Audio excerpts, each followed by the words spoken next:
research center that combined all three different players of wind power research before. We have SWPTC, Stand Up Wind, together with Vindforsk as for part of Energiforsk, and all of us now together makes up the Swedish Wind Center.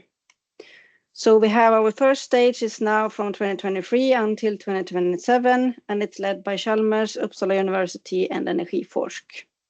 And we facilitate research projects within wind power, share knowledge from previous and ongoing research projects. And this is one way we do it through these webinars. And the member companies that we have so far is these ones. And if you're interested to join us, please let us know. We welcome more members. We have identified 5 different research themes. I will not go into the details, but we have planning of wind power, siting, turbine technology, operation and maintenance, electrical integration. And what we see here today is focused mainly on the turbine technology part. So with that, I welcome you once more to the webinar, and we will go on with the interesting presentation. And first out is Alann. So I will stop the share. So Alann, you can start your presentation, please. The floor is yours. Yes.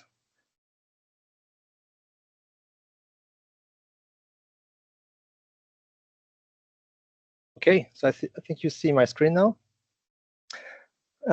So hello everybody, my name is Alann André from Rise, and today I'm going to talk about sustainable management of decommissioned wind turbine blades. So first, before talking only about the blades, I want to say that it's not only the blade that are an issue when it comes to end of life management. It's an issue related to the material, which is glass fiber reinforced polymers, or also said GFRP. So this is some numbers. In 2021, in the world, we produced 12 million tons of FRP of any type of fibers. And in Europe, it's approximately 1 million tons of GFRP produced in 2021. And out of, 98% of FRP in marine, wind, and automotive are GFRP, so glass fiber reinforced polymer. And as you see on the graph on the left, you have other industry sectors that are producing FRP. And this is some forecast for 2025 in terms of waste per sector. So the wind sector is coming in the 5th place, but you have a lot of other sectors before that. So it is a global issue, but it is visible in the wind sector because the blades are so huge. And you have some pictures on the right showing some type of FRP in boats or building and construction or for the wind industry. So why is it challenging? It's challenging because GFRP, most GFRP are made with thermoset resin, approximately 75%. And well, if you only have glass fiber and thermoset resin in the part, then it's already difficult to separate them due to the chemical structure of it. In most cases, you don't have only these 2 materials, you have other things in the structure, so it's increased the complexity, and you need to separate all of these other materials before separating the fiber from the matrix. And then if you actually succeed with that, if you separate the fiber from the matrix, then the recovered material, fiber and resin, are not yet able to compete with virgin material. So as an example, here is a section of a turbine blade. So you can see, and I have to say that, there is so many different type of structure when it comes to blades. So this is one of the types, and you have so many different materials within this blade, balsa wood and different type of foam core, adhesive, coating, metals, and also glass fiber, and maybe most of the longest blade now have also carbon fiber in it. So we are talking about complex structures here. And if we go further and think about circular management of this end of service GFRP or wind turbine blades, we have, in my view, 3 main pillars that are missing today. One is related to policies and guidelines. One is related to value chains, and one is related to technologies that are not always available at scale. And also, it's quite tough economically, considering that we are competing with price of new glass fibers that is quite low. between 1 to 2 euros per kilo. And also the cheapest end-of-life route available today, such as incineration or landfill, are still available in some cases, and they are not that, I mean, they're accessible economically as well. So what to do if we want to repurpose the blades or the GFRP structure that we have? Well, the advantage of repurposing them when they reach their service life is that this is great material, great structure we are talking about. It's a resource-efficient solution to repurpose them because it transforms waste material into resource. It uses material that goes otherwise to landfill or energy recovery. It is strong and durable material. It's a low maintenance cost most of the time, and also it replaces high CO2 emission materials such as concrete and steel. So here you have some example of potential product that could be made of decommissioned wind turbine blades, and this is from different research projects throughout Europe and North America. Some are concepts, others have been actually manufactured. So it's a large variety of products that could be made with decommissioned blades. So today I will first talk about, look at the managing end-of-service wind turbine blades and look at the Swedish case. And then I will give an example of some simple innovative concepts where we have been repurposing decommissioned glass fiber reinforced polymers, and then give some conclusion. So for Sweden, maybe you have already seen this picture, and I show it again because this is happening now. We see that a large number of blades or turbines are going to be decommissioned in the coming years, depending on the service life, 20 years, just technical service life, or 29 years that has been observed on site in Denmark. We will expect a large increase of decommissioned blades in the coming years. And today there is no industrial and established value chain to secure sustainable management of these decommissioned blades.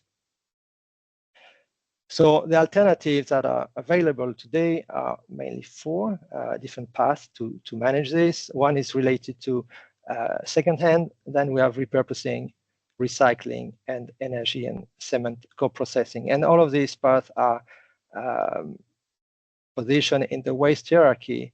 So, and it's also given the number in the waste in the right order from the top to the bottom. So we are mainly focusing right now in repurposing, and I will show in this presentation some example as well, because it keeps most of the blade inherent value within the new products that will be manufactured with the decommissioned blade. So to do that, there is a lot of things that we need to have access to. We have the number, we can have a forecast of the decommissioning that is going to happen in the coming years that we can do. I have shown that and I show it again here. But if we go back to this picture here, to the three missing pillars, then we can see that for potential value chain actors, there is a need to know the volumes and their availability, and both in space and time. So there is a need for data related to the end-of-service GFRP structures, and in our case, the blades. So this data is needed. For Sweden, we have been mapping the decommission in time across the coming years, and you can see here that we can estimate where and when the turbine will be decommissioned. And this is just an estimate based on service life. So it's maybe not going to happen exactly that way, but we can believe that it will be something close to this that I'm showing now. First in the south part of Sweden, and then going up to the north in the later years. Another aspect that is very important is to know which type of blades we are going to have access to. As I showed in the beginning, I showed a section of a blade. But you have many turbines that are with many different types of blades up and running today in Sweden. So we need to understand what is it that we have in order to prepare when the decommission comes, not to decommission the blade and then look what it is, but to be able to know beforehand, okay, we have this turbine that is going to be decommissioned in 5 years, and we know that it's this type, so we can do that type of products with it. So this data is also needed, and all of this need to be put in some type of database and accessible for different actors in the value chain to be able to efficiently repurpose these blades. But also you have other types of data that are already produced during the service life that may be used after the decommissioning time. So maybe this is a picture with a lot of different data. It's my vision. I try to put everything together. Maybe it's not complete, and this we need to figure out what type of data are already there and could be shared in order to facilitate the repurposing after the blade is decommissioned or is not used as a turbine in the turbine. And maybe in some case, some data owners active in the turbine part of the life of a blade could actually, without knowing it, could share the data with other actors after the end of service. So there is a need to have access to new digital tools for us to build them. We have been working on that at Rise in different projects, and we have looked at the need in terms of database and data safety, data access, and also how the user interface should look like and what type of tools should be available on such a digital platform. And I mean, having different filters and different tools, you could maybe do calculation within the platform and have some help when you're on site to understand, for instance, where to cut the blade in order to transport it and to be used as, let's say, as a girder for a bridge or a facade element for a building. Also, we have the part related to value chains, and for potential value chain actors, there is a need to know with which market actors they can collaborate. So basically, what or who is missing today. So to exemplify this, if we look at the repurposing value chain, then this is a wide guess is, okay, we have a turbine owner, then we have a demolition company taking down the blade, and then the blade transported by some company as well. And then there is some pre-treatment. I mean, there is a cutting going on, precision cutting. If it's not repurposing, but mechanical recycling, maybe this is not need to be precise. So there is a lot of actors down this value chain before we have the final product that we need to identify.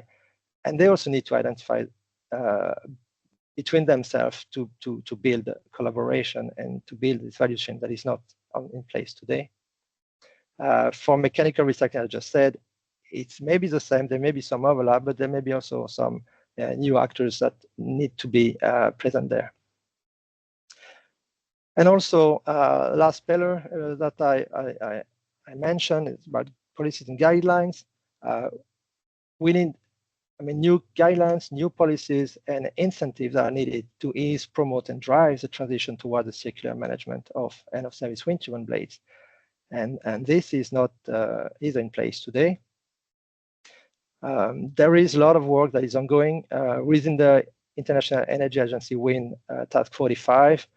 There was a report published. I can say that Sweden is a part of this, and the report published in April this year.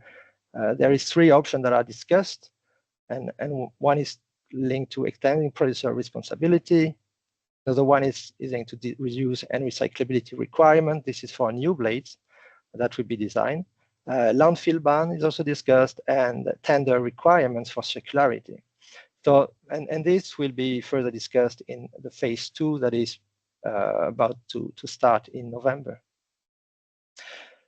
In Sweden, we have a lot of work that has been going on as well during the last years. One is first in 2023, we have a risk revision report that mentioned that there is insufficient data to develop appropriate policy instruments, and more resources are needed to build a functioning waste management system for the wind turbine blades.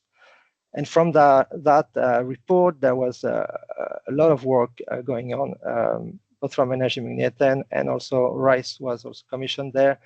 And a report was produced this spring, actually, with mapping and forecast in Sweden to produce more data, to have more background information in order to go forward in the policy and guideline activities.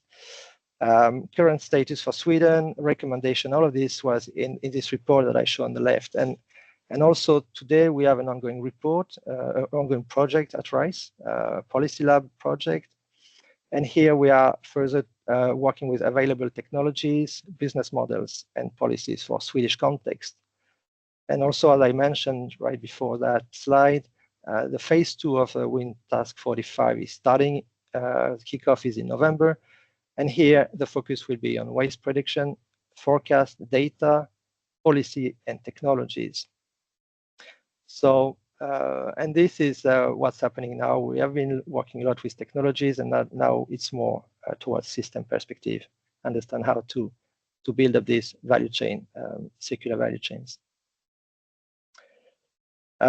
So now I would like to just give an example of how a simple innovative concept can look like. And this is for a pedestrian bridge deck system that we worked on a previous project. And as I said at the beginning, we have the blade issue, but I mean, there is a lot of different sectors that are actually also producing glass fiber reinforced polymers, and they also are facing this similar type of challenges.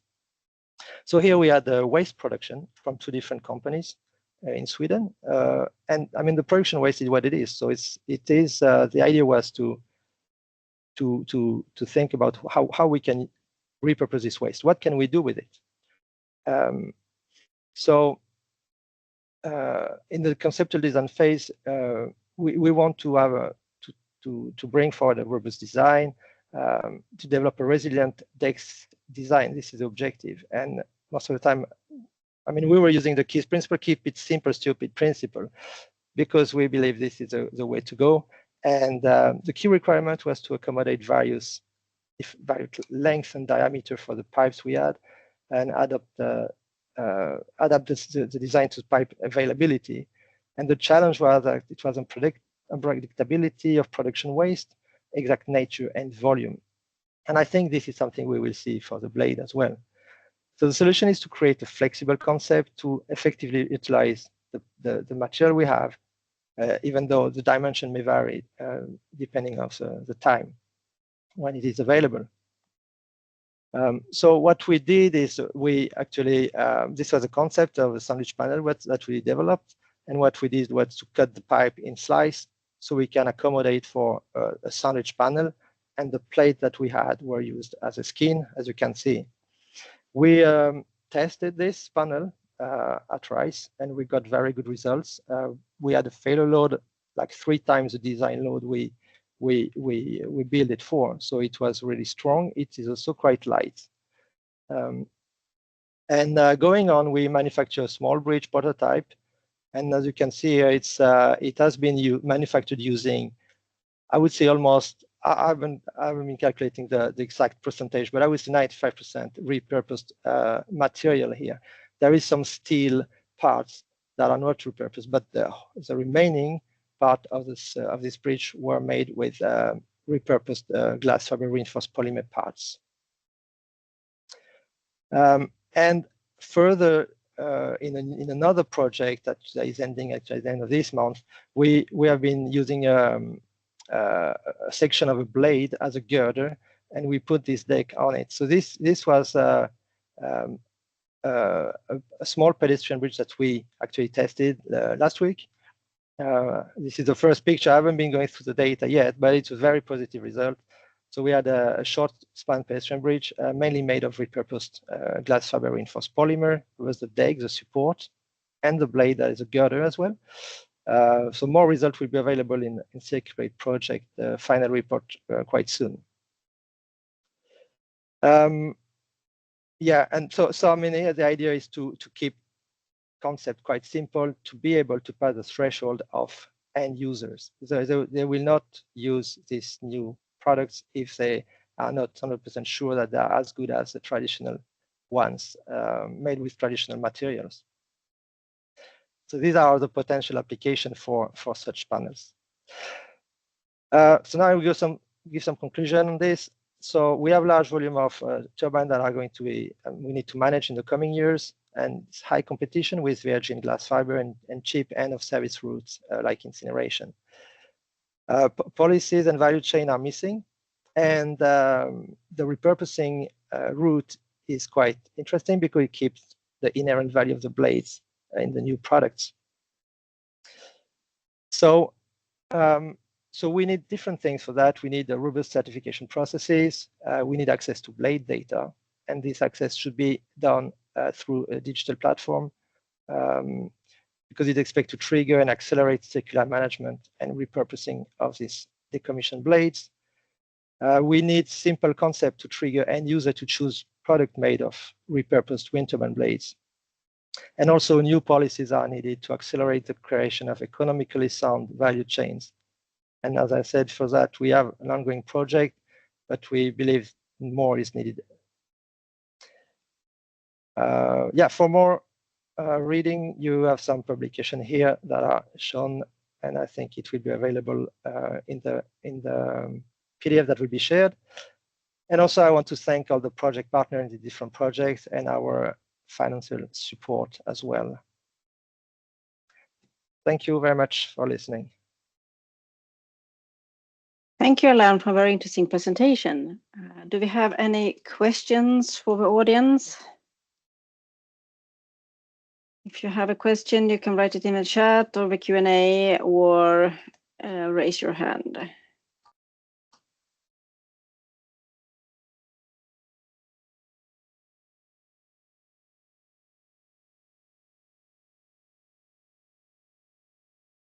Okay, let's see if we come.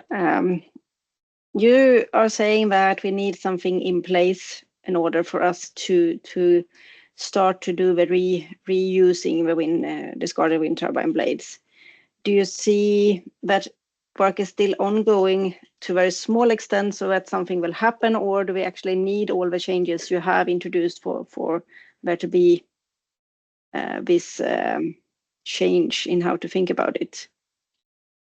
So you mean if it needs to be in place before it starts? If I understand yeah, correctly. or I'm saying if it's going slowly now, but still going forward in the right direction, or is it more like if we don't do anything, this will not happen?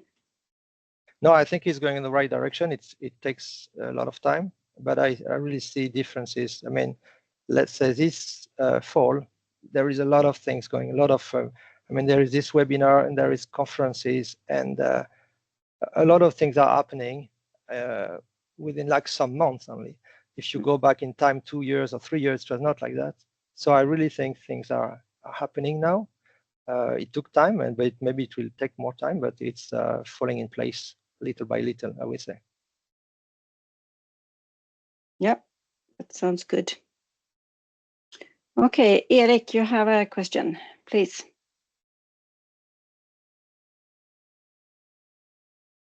Yes, thank you. Thank you very much, Alann. Very nice presentation. Thank you.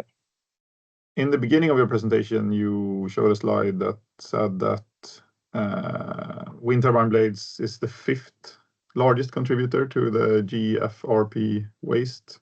Yes, that's right, yeah. Exactly.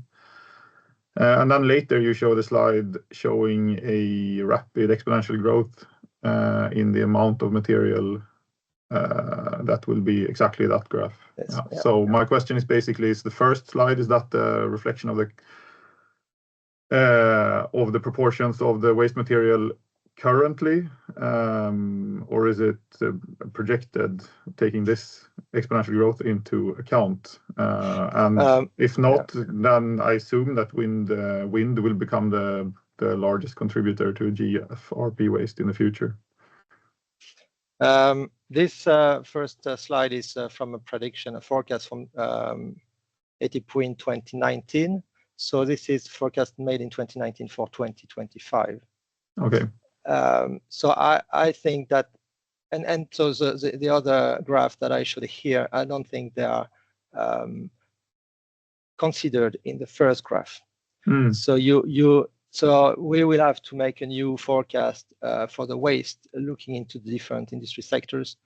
But the building and construction industry is also so large in terms of composite waste. But maybe you're right. It could be the case that the wind sector switch place with another sector. Yes.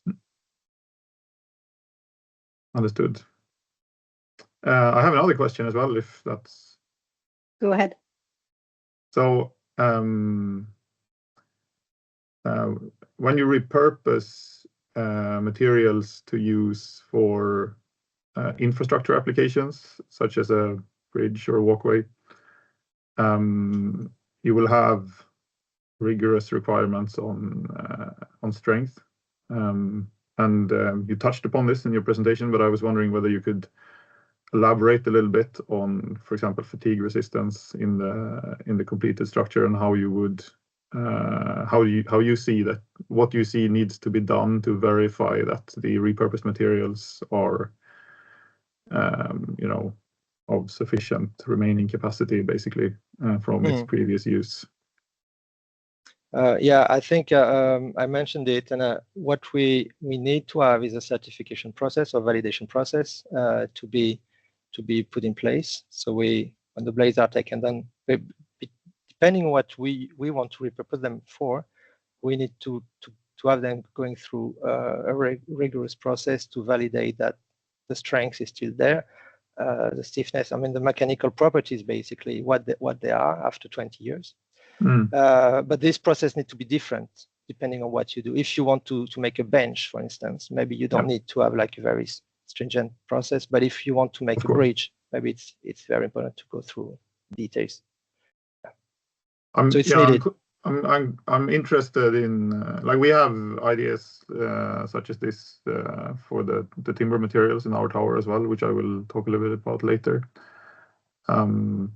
But an interesting question is whether you need to verify each individual blade that you repurpose, or if it's sufficient to do it on a blade design basis, if you know what I mean. How much testing work is needed, basically. I would say that it's important to look at each blade, and this is why I mentioned before let me show this slide here about the data. I mean, let's say you have a blade, you know that it has been impacted several times and it has been repaired 10 times during the service life. Maybe these blades, you know for sure that it's probably not a good blade to use for a girder of a bridge, because it has been repaired several times. So I think you need to know the history of each blade in order to take the right decision. Right. Thank you. Okay, thank you. I think we move to the next presentation, and we will also have some... Sarah, just 1 minute. I don't think maybe you have... Sorry, Daniel.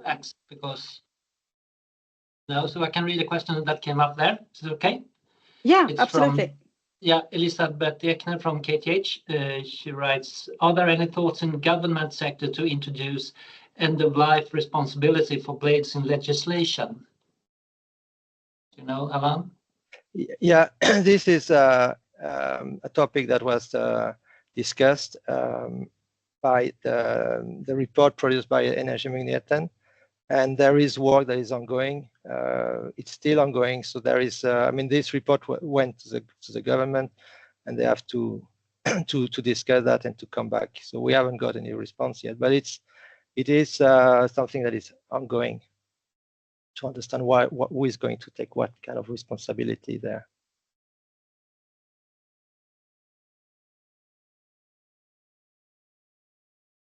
Okay, great. Thanks. Yeah. Thanks, Alann. Any more questions on the Q&A, Daniel? Nope. So carry on. Yeah, good. Then we proceed to the next speaker. Léa, let's see if we can get you to share your presentation. We had some technical issues before, but I think they should be solved. Yes, so I will try to share. I think it should work. Yeah.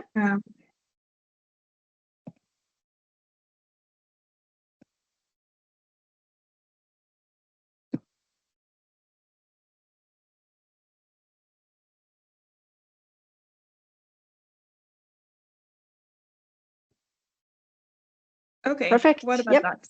Now we see you're in presentation mode and everything. Please, the floor is yours. Okay, just put this. Okay, that's perfect. So thank you very much for this opportunity to present our work.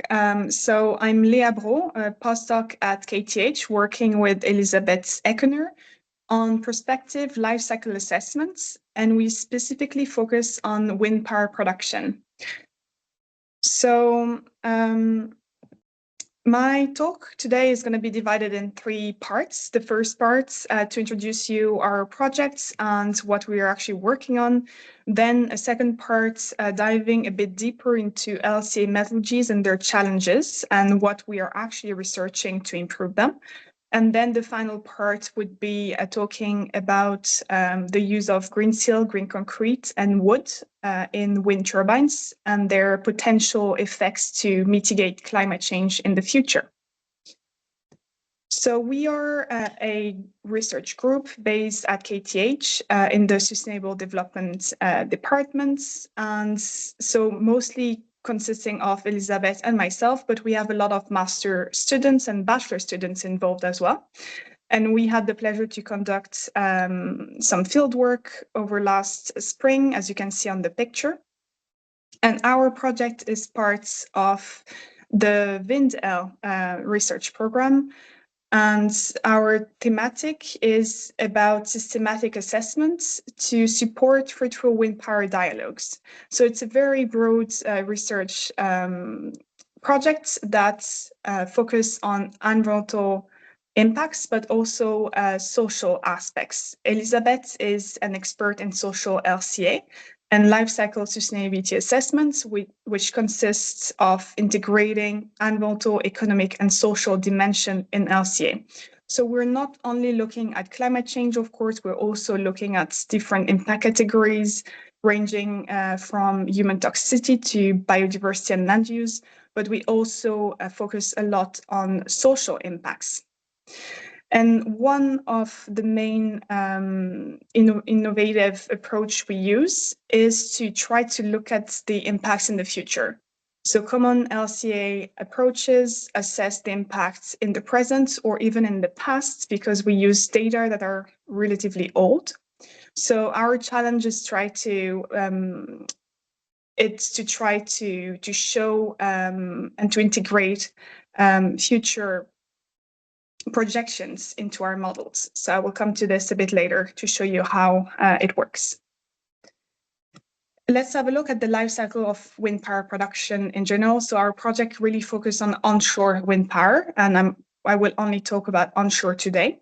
But we focus on all the process stages from raw material extraction. So we look at all materials that go into a wind turbine and wind power plants in general. And then we look at the manufacturing, the transportation, up to the wind power plant installation. Its operation over the lifetime, so 20 to 30 years. In the future, we're more looking into 30 years lifespan. And then we also look at the product disposal and recycling of each component. And when we perform life cycle assessments, what we actually quantify is all the resources that go into our system and the emissions that come from this system. And then we can translate this into impacts and then get, for instance, our values in kilogram of CO2 equivalent for climate change, for instance. So that's about the life cycle and LCA in general.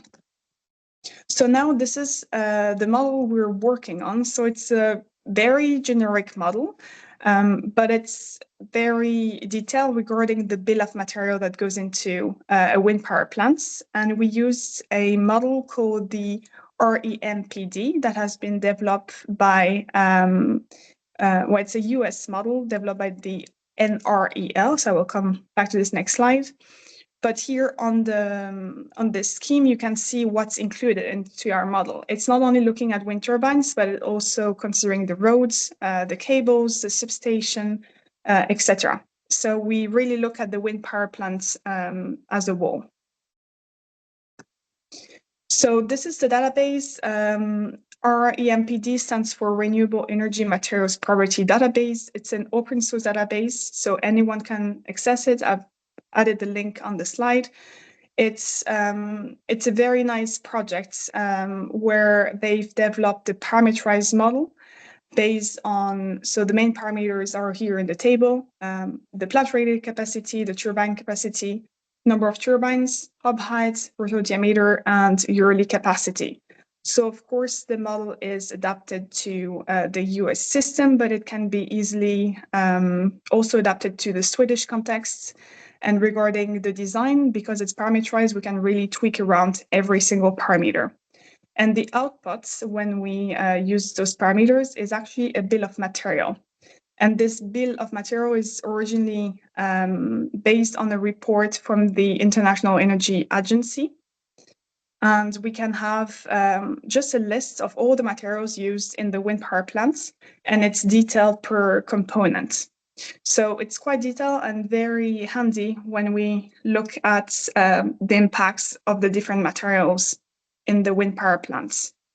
So we use this model because it's, of course, open source, so very easy for us to access, and we can easily combine it with our LCA tools.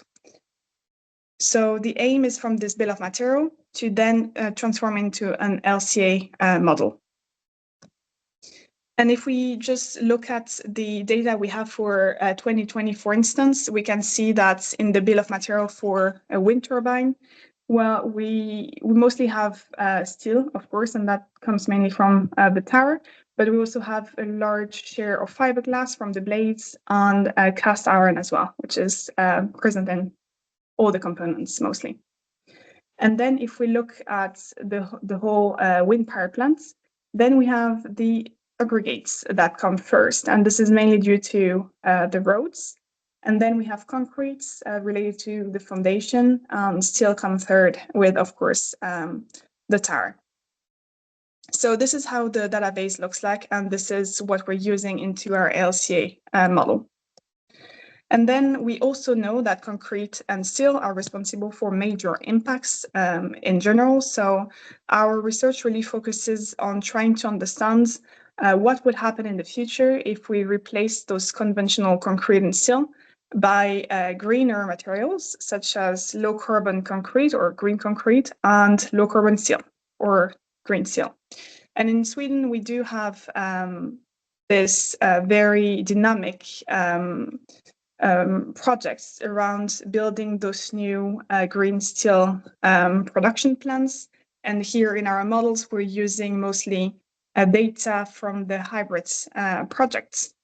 And then we're also looking at wooden towers, and Erik will present more about this in the next presentation. But this is the two future options we're investigated into our work, and I will focus on today. So the use of green steel or wood in the towers of our wind turbines.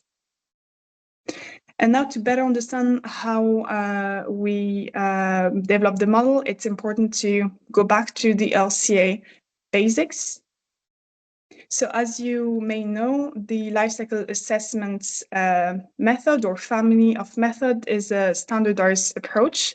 And we use this tool to assess environmental impacts of any system or service. So there are ISO standards that we follow, as well as some detailed guidelines. And this is how is LCA structured in general. So it comprises 4 interrelated phases: the goal and scope that is needed to define what we're working on, the goal of our study, what functional units we choose, so to what units our impacts are going to be reported to. And then we have the inventory analysis, which is where we collect the data and actually build the LCA model. And then the impact assessment, where we translate our inventory data into impacts, so climate impacts in kilogram of CO2, for instance. And then, of course, we have the interpretation phase. But here, our research really focuses on the inventory analysis, where we're looking at trying to make future models for LCA of wind power. And this is how I like to describe our system in LCA. It really looks like an iceberg where we have a foreground, which would be the top of the iceberg. This is what we know and what we collect data for. So that would be the bill of material we get out of our database. And this is really what we focus on.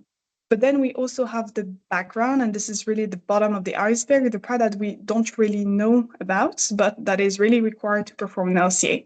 For instance, if in my bill of material, I have 100 tons of steel, that value I can collect it from the literature or from producers, but what I don't know is the impact associated with producing 1 kilogram of steel.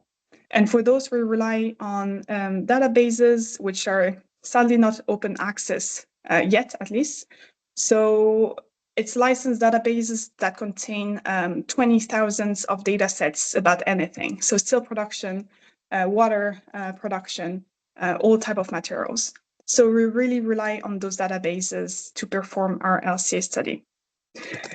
And this is really important to understand our challenge and the research we're performing. So if we have a foreground system, which is what we really collect data for, and we have the different stages from manufacturing to wind power plants installation, and then operation, dismantling, recycling, our background system would be really linked to it. So we need information on the market for steel, for concrete, for electricity, water, and the treatment of waste. And those come from our database. So now the issue is that it's quite easy for us to produce a future foreground system, because for this we can make assumption or talk to manufacturers to try to get some insight on how wind turbines will look like in the future. But what is very difficult to do is try to update the background system, because the background consists of past data, actually. So we would call it what we think we perform present or current LCA studies, but we actually perform retrospective LCA, because those big databases rely on past data, and data can be as old as 2003 for some wind power data set, for instance. So our main challenge is to try to make this background reflect future changes as well. Else, it doesn't really make sense to perform prospective LCA, because there would be a very big mismatch between our foreground and our background. So that's really where our research relies on trying to update foreground, but also the background system. And for this, we have many tools that are available. This is a very new research field that has been created in 2020. And some people have developed some Python codes that allow us to integrate models that are called integrated assessment models into our background database. So those models reflect future changes in most of the industries, but mainly the energy sector. So in the future, our energy mix will look completely different, and this will affect all industries in the world. So transport, etc. So this is actually quite complex, but I just wanted to show you how it looks. I've put some links to learn more about those integrated assessment models. But basically, they go from the worst to the best case, and they project future increase in temperature, and then future increase in CO2 emissions as well. So here we tend to mostly work with the middle of the road one, so the SSP2 on the graph on the left, which would be a fair representation of the future that is not too pessimistic and not too optimistic regarding, for instance, the share of renewables in the electricity mix, etc. So happy to discuss more about those models, but here you just need to understand that there's really a wide range of models we can use that go from the best to the worst case for our future. And then this is how our new open source framework looks like. So we developed a Python code called Wind LCSA that allow us to integrate those future projections into our background databases, we use tools that already exist, for instance, the Python library premise, and then we can generate those future background databases and integrate them with the data we collect from the RMPD, our bill of materials, into Wind LCSA, and then perform our LCA study. So now I just want to show some results we obtained by running this framework. So of course it's a work in progress. Most of it is coded already, but we still miss a few parts of it. So it's just some results we have at the moment. So there's a lot of text on the slides, but you only need to know that we, for now, use this code to assess the future climate impacts of using either green steel or wood in the towers. And that our functional unit is 1 kilowatt-hour of electricity produced over a 30 years lifespan for our wind farm. So that's the units we chose. We calculate kilogram of CO2 per kilowatt-hour. And for now, we only show results from cradle to gate, which means that we included all processes from matter extraction to the wind power plant operation. However, we're actively at the moment working on the end of life, the dismantling and recycling. It's just a bit complex to integrate in LCA, but we will have this integrated by January 2025. And then looking at impact categories, of course, I keep talking about climate change, but we do integrate all type of impact categories, and I will show this in the next slides. So this is also an issue when we look into the future, is that we have to make a lot of assumptions, and we don't know much for now about the wooden towers. So we had to make a broad assumption to try to determine the amount of wood used to replace the steel in the towers. And we can come back to this later during the discussion. We'll probably get more information from Erik as well. And we use as well data sets from EcoInvent to model this. So there's a lot of assumptions around, first, the amount of wood we use, but also how we model it. And for instance, the amount of glue we use in our LCA model. So if we look briefly at the results, so this is what we can find here. It's just running the LCA using the conventional background database. So that only reflects the past, and I will show you later the results for the future. But here we decided to distribute our environmental impacts per components, so road, foundation, cable, substation, and the different parts of the wind turbine. And we have the impacts on climate change expressed in gram of CO2 per kilowatt hour. The first bar at the top corresponds to the baseline. So it's just using conventional steel and conventional concrete in our wind power plants. The second bar in the middle is using green steel and green concrete everywhere where concrete and steel is used. But that also means that the tower is made of green steel. And then in our last scenario, the tower is made of wood, but all the rest is made of green steel and green concrete. So here there are several things you can see. And the first one is actually the large impact of the blades. So our weakness are the blades. We for now didn't find detailed information on how the blades of the future would look like.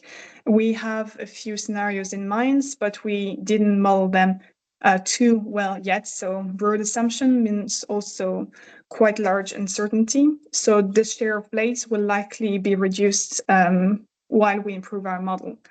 And yeah, seeing last presentation, there is probably a lot of exciting things about blades to incorporate in our model as well.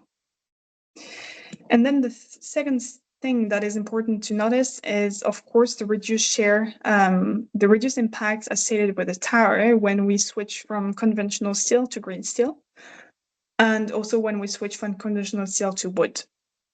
So this is very interesting result for us, because it actually means that using low carbon materials would really help further mitigate climate impacts of wind power production in the future.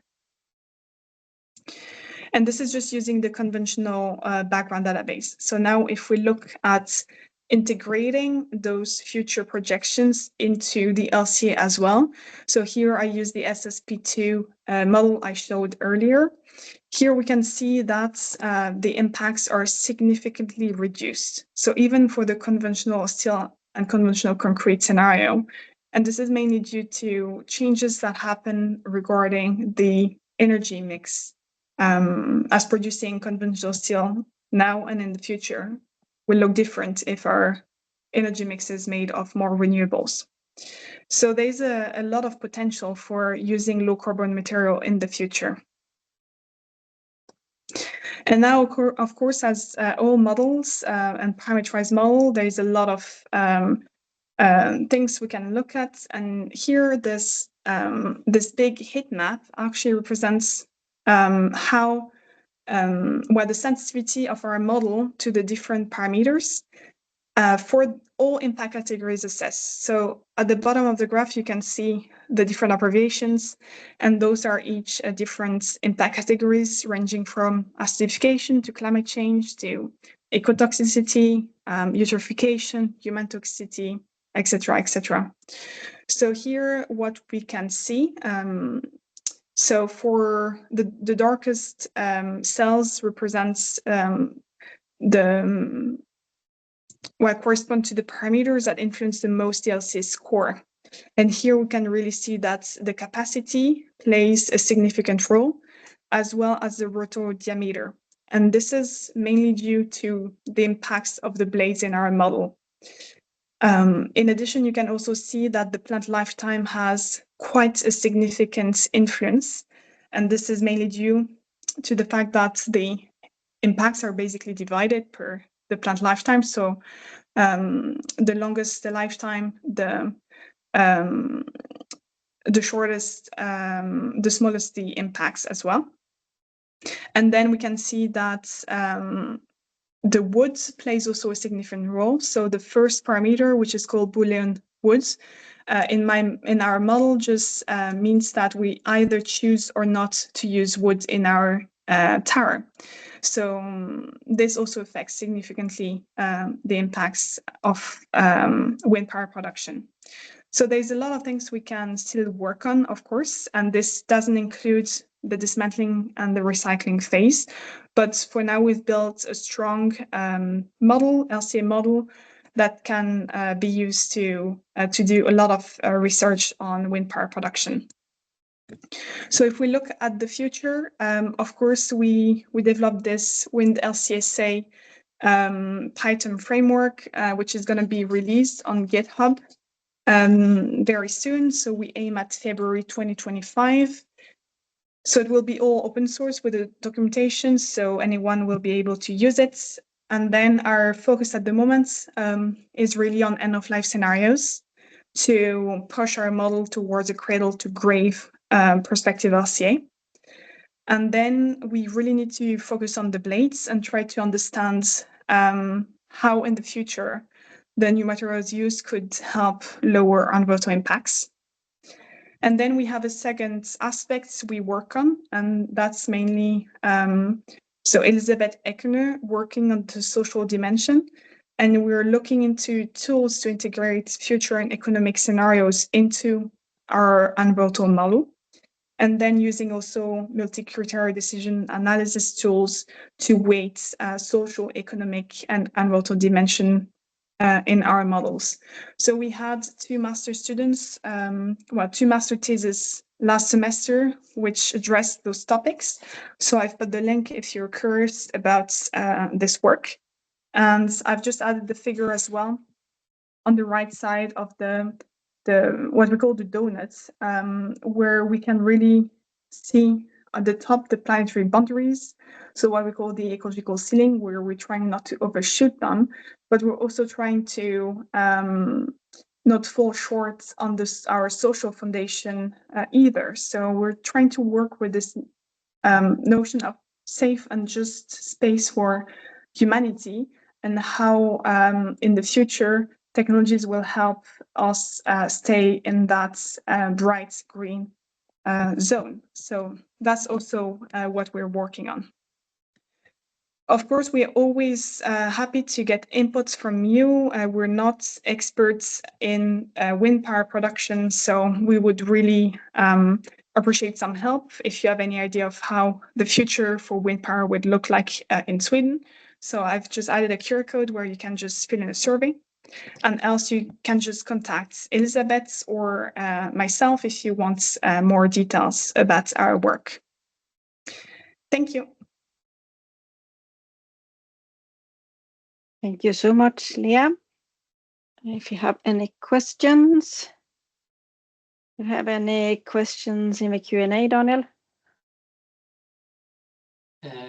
Yes. Can you carry out similar LCA for other energy sources by a similar method? If yes, any ideas to do so? Yes, so that's also something we want to look at, trying to compare wind power production with, for instance, nuclear power production. So it's quite a broad framework. So right now we really integrated this RMPD database, but the approach can be replicated to any energy technology, really.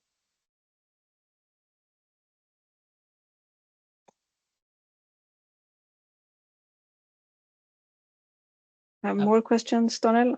Not for the moment, no.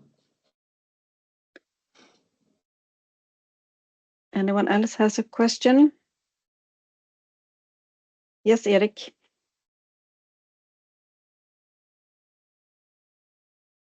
Yes, thank you. I can ask a question.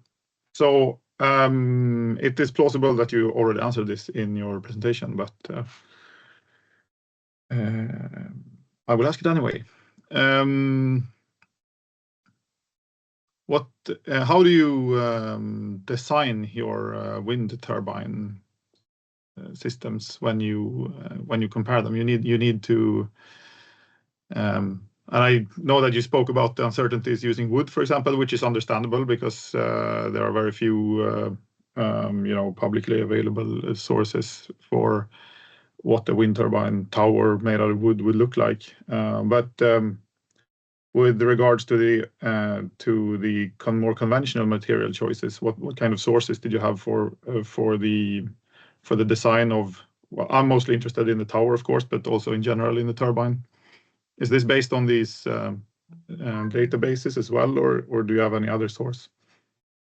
Yeah, so we mostly use this model that is based on a bunch of reports. So mostly the report from the International Energy Agency Task 37, which developed this generic wind turbine model. But then the great thing about this our EMPD database is that the bill of material can be scaled to any design. So we can really tweak around the hub height, the diameter of the rotor, and a lot of other parameters to adapt to any design we want. And then for now, we really worked with Vestas reports, which are the most data we can find. So 2 of our master students did actually a case study on a wind power plant located in Gävle. So trying to use all the reports from Vestas we have that are quite detailed on their wind turbines and try to fit as best to what's actually installed in Sweden. Thank you. Okay, thank you, Léa. I think with that, we actually go forward with you, Erik, and do a bit more deep dive into the wooden towers, and I'll say for those from Modvion's perspective. See if you have more questions later on. So the floor is yours, Erik. Thank you. I'll try to share my presentation here. Yep. Does that seem to work? Yep, looks good. Excellent. Great. Yes, thank you, Sara, for this opportunity to present. My name is Erik Dölerud. I work at Modvion. We make wind turbine towers made from wood. I've been with the company for 7 years now, since we were a very small company, and have been doing a lot of technology development over the years, and also collaborated with the SWPTC for several publicly funded research projects, resulting in the research turbine installation that is currently operated by them at Björke, where we supply the tower. I will first show some slides regarding Modvion as a company, and in general, and specifically about the tower that we installed 1 year ago.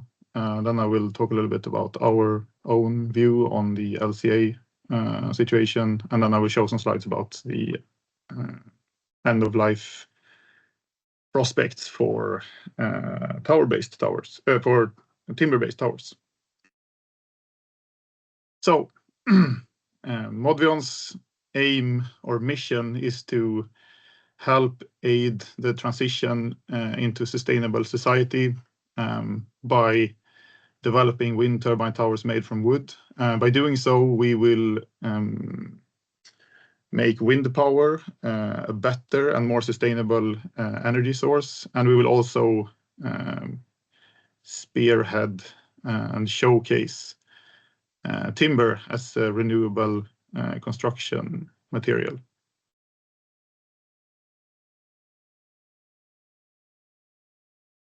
Here is a list of advantages that we see that making wind turbine towers out of wood would incur. So, its timber is the timber we use has a higher specific strength compared to the commonly used steel material in steel towers, which leads to a lighter tower design compared to the strength equivalent steel tower. We see that there's a large advantage in sustainability from direct emissions from the tower material production, which we'll talk a little bit more in detail about in a few slides. The tower design that we are working on is inherently modular, meaning that it will be possible to transport the tower components to the site in smaller components compared to the conventional method of transporting welded steel tubes. And this simplifies logistics and makes it saves transportation costs, but also enables sites that are otherwise difficult to reach.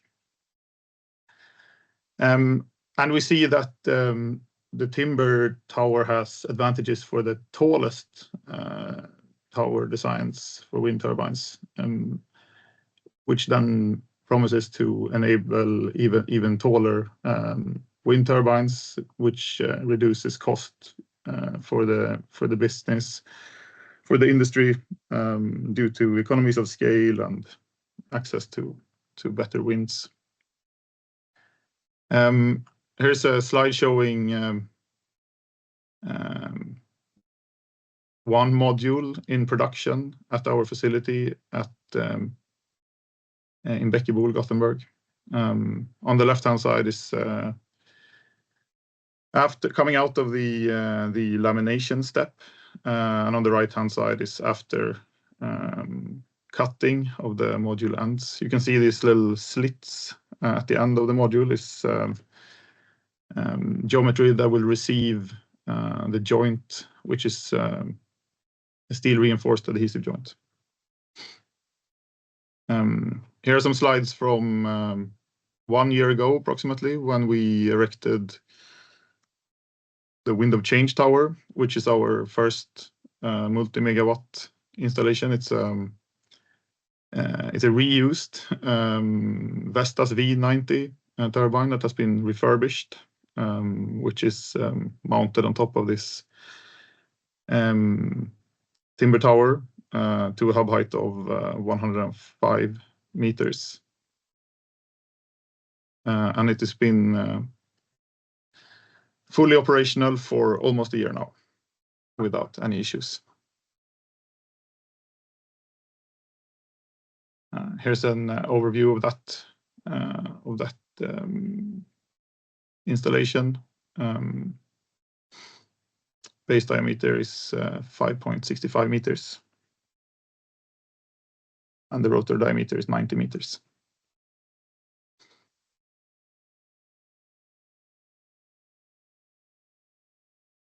On the LCA side, Modvion has done,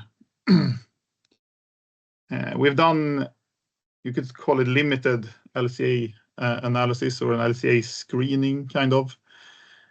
We did that early in the company's history together with Rise. But more recently, we have done some work ourselves to update this work, which has resulted in the graph that is on screen right now. The functional unit here is one wind turbine tower installation, basically. And what we have compared the emissions from the materials production going into the tower. So the in-house production in Modvion or in the equivalent steel tower production unit is not included, to my understanding. An interesting factor with the timber material is that it is sequestration of carbon, and this, I mean, that's a topic of debate whether that should be taken into account or not. So here is presented data with and without sequestration, and the interesting here is that if you include sequestration, then the tower becomes, from a material perspective, but also if you include transportation emissions, net negative in emissions. In any case, I think that the differences compared to the alternative technologies with the hybrid tower or the steel tower is in line with what Léa showed earlier, actually, the delta. Yeah, here's a slide showing a large number of carbon dioxide that can be saved if we make a lot of wind turbine towers out of wood.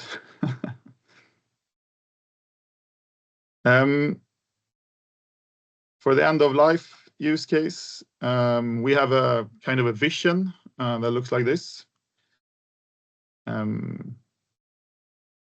Timber is already a material that has an established recycling kind of pipeline, if you will.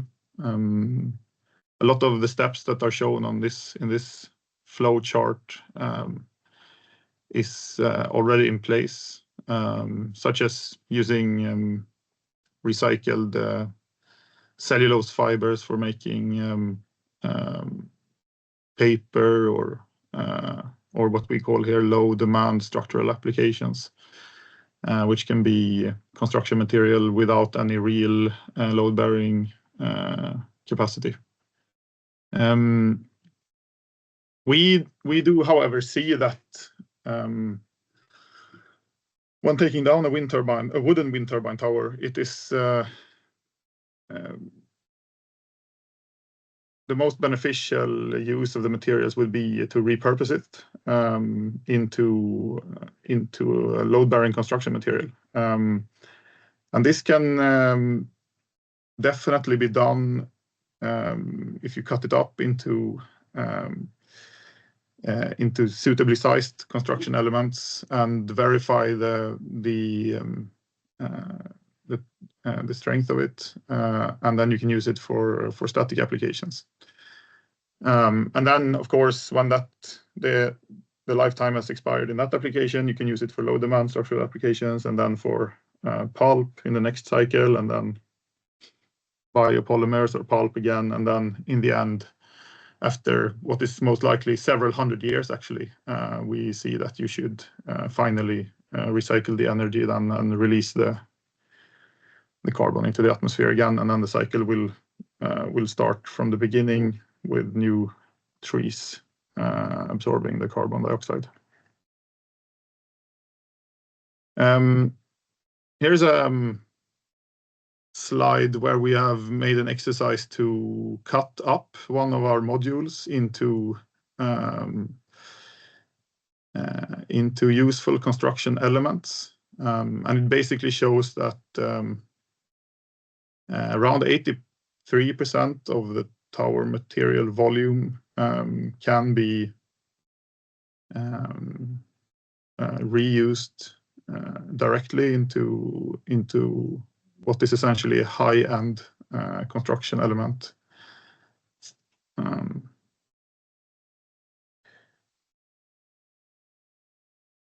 Here's another diagram of that. It basically entails, you would use a saw. After having dismantled the wind turbine tower, you would use a saw to cut up the module into these elements, and you would naturally have some waste. And in the joints sections at the ends of the module, you would have kind of a composite material with steel and timber and adhesive intermixed. This is more difficult to do anything with, of course, and they would likely be incinerated or chipped and separated somehow.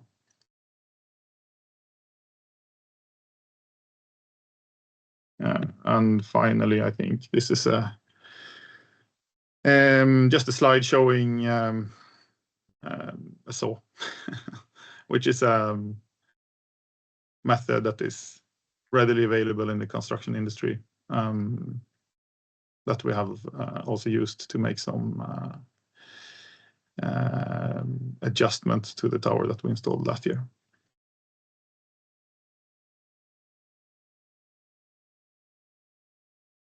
Okay, yeah, that's the final slide.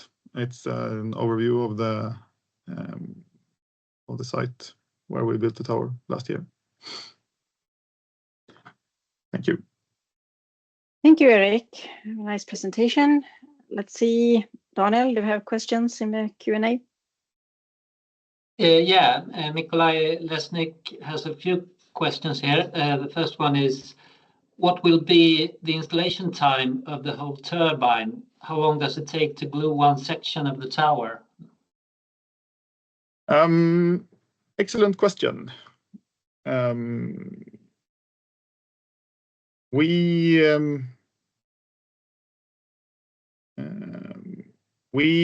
used a method where we can secure the elements of the tower to each other very rapidly using lashing systems during construction, and then we have a method where we bond some of the joints, but not all of the joints, for sufficient structural integrity to continue building the tower rapidly without having to bond the full joint. And this makes it quicker than if you would have to do the complete joint in the end. So our target is to compete with existing technologies, which would be a cadence of maybe 4 hours per tower section. And how long time it takes depends on the tower size and the height and whatever. But A couple of days is normal for any wind turbine installation, and we see that we can meet that in the future. Of course, we didn't do that in this particular installation. There needs to be industrialization and development of the methods, but we don't see any obstacles for competing with that tempo in the future. I can carry on here. So, Leon Lee asks, what's the ambition of tower heights in the upcoming 5 to 10 years? Yeah, so we target the tallest towers that are. Our target market is the tallest towers for the onshore market, and we will aim to lead the development in wind turbine tower height in the future. So we see that the benefits of the timber tower increases with tower height, and there are it's obvious to us in the current domain that wind turbines are built in due to the specific strength and the cost per load bearing capacity of the material. But we also see in the future that building taller, like if you want to make it a taller wind turbine tower, right? You want to make the base diameter larger because that's basic mechanics. And then you will probably you will have to make it modular because above 130 meter hub height, basically you can't transport welded tubular steel or any tubular wind turbine tower section on the roads in Europe. So you will have to make it modular.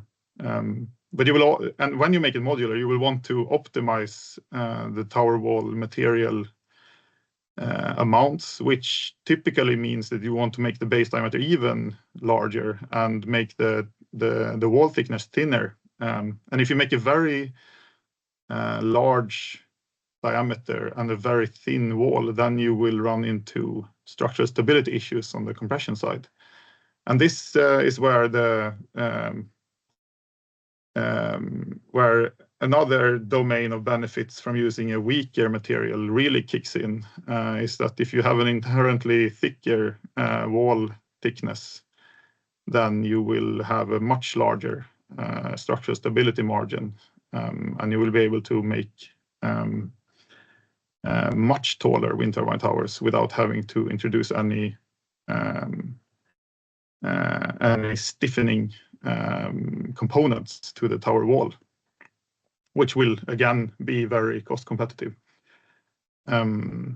So we see that the hub heights of 200 meters maybe is where the timber tower really shines.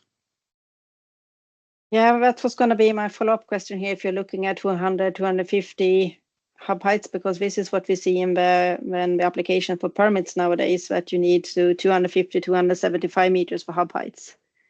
Yeah, that's like I mean, first things first, so this tower that we built now is 105 meters. The next tower installation that we target is similar in size to the Vestas V162 installations with 166 meter hub height, and there are projects that are being planned right now for that type of pilot installation, and then after that we will keep going up, basically. Yeah, thank you. Okay, I think we have time for one short question more, Daniel, if we have. Yeah, is it possible it's Tobias Hellbig asking, is it possible to use timber towers for offshore farms as well? Yes, thank you. Very good question. We don't really see any challenges in that. Like we need to protect the timber from moisture anyway, so the entire outside of the tower is covered in what is called polyurea, right? Which is polyurethane-based two-component plastic of a, several millimeter thick layer, which is then completely waterproof. So as long as that is working well, then shouldn't really be any difference in the offshore sector. However, we do not primarily target the offshore sector because it is not. The need for taller towers isn't as great in the offshore sectors, as we know, because of the different wind gradient. So the benefits of the timber tower are not as accentuated. It's likely, however, in the future, if we reach our goals, that it will become cost competitive also in this sector.